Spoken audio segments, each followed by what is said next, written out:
Hi, my name is Vern Prayer, and I'm currently an ST2 based in Edinburgh. I have an interest in academic medicine and just wanted to get back into writing after previously working in research, which is what prompted me to write this article.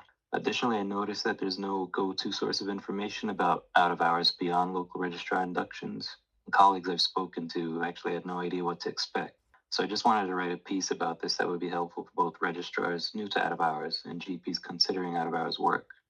So with the support of my colleagues at my training practice, as well as the Lothian Unscheduled Care Service, also known as LUX, I wrote this article which will hopefully give some background into the out-of-hours service in the UK and typical responsibilities for GPs, as well as portfolio tips for registrars on how to get the most from their training.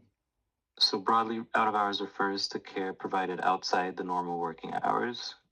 This spans typically from 6:30 p.m. to 8 a.m. on weekdays, including all weekend and public holidays. However, in Scotland and Northern Ireland, this starts slightly earlier at 6 p.m. So how did this model come about? So during the 2004 GP contract, most practices were able to opt out of out-of-hours care, and instead patients now needing care during these out-of-hour times can phone a centralized service, which is typically 111, who then triage it to primary care trusts, GP cooperatives, or contracted providers to deliver this care, depending on region, which could take the form of a GP or nurse consultation. In England, a separate 111 online triage tool is even trialing AI in its symptom checker to reduce the burden on triage services, which will hopefully be rolled out further in the country. IT systems can vary widely among different regions in the UK, so this might be one of the things that could trouble new registrars unfamiliar with this IT. So in England, Wales, and Northern Ireland, they often use EMIS Web, while Scotland uses Ad Astra. These can feel somewhat unfamiliar to new trainees, but they're generally more straightforward than the hospital IT that trainees come across in their training, which normally requires an induction of its own. So when working in out of hours, there's this thing called professional to professional referrals, which do play a big role in the patients that you do see. For example, in Scotland, community pharmacies can refer patients directly for urgent review or emergency prescriptions where Pharmacy First is unable to accommodate these.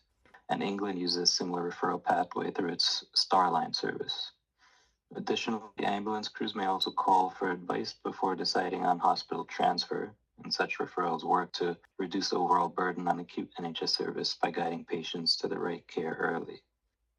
So who's on the team?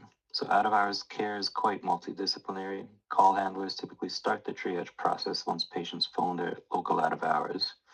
This is commonly referred to as NHS 24 or NHS 111, depending on which region in the UK. In terms of team members, advanced nurse practitioners, district nurses, GPs, paramedics, and drivers work together at primary care emergency centers and in the community. And depending on the patient, a member of the team may be even asked to do a home visit. So what does a shift typically look like? This begins for GPs and ANPs checking controlled drugs and car kits, restocking prescription pads, and ensuring any other relevant items are ready for consultations as soon as you walk in the door.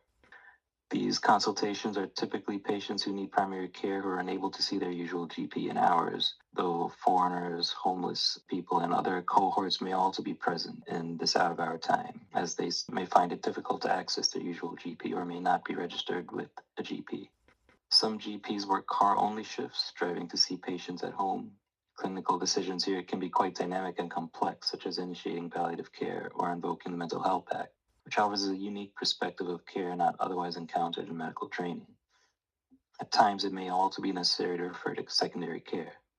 So how do patients come in? So the triaging process is generally prioritized into time frames and typically done by the call handler after the initial triage. So they're usually triaged within 4 hours for routine cases, 2 hours for urgent, and 1 hour for very urgent. Frail patients or those physically unable to make it to an out-of-hours center may require home visits. The home visits themselves are quite unique.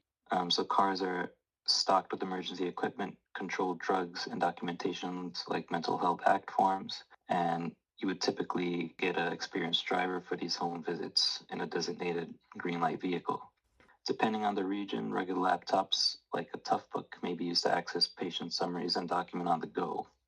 So many GPs choose this work for its flexibility to find shifts and reduce admin burden compared to daytime practice. in regard to out of hours.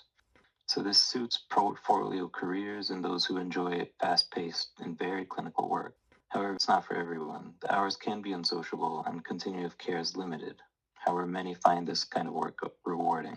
Specifically for GP trainees, out of hours is a key part of its training, and there are many opportunities to reflect on cases that you may not typically encounter in hours, such as home visits. Registrars start with close supervision with a supervisor for each shift and gradually take on more responsibility as they progress in their training. The RCGP has put out 6 specific core competencies to reflect on after each shift, from managing emergencies to risk management, which are recorded and uploaded to 14 Fish separately as an ARC-P requirement. Overall, out of hours is a great place to build clinical skills in an area of training unique to general practice. Patients have variable presentations, and GPs may have to make clinical decisions in resource-limited settings, which may attract those interested in health inequalities and rural medicine. Thank you.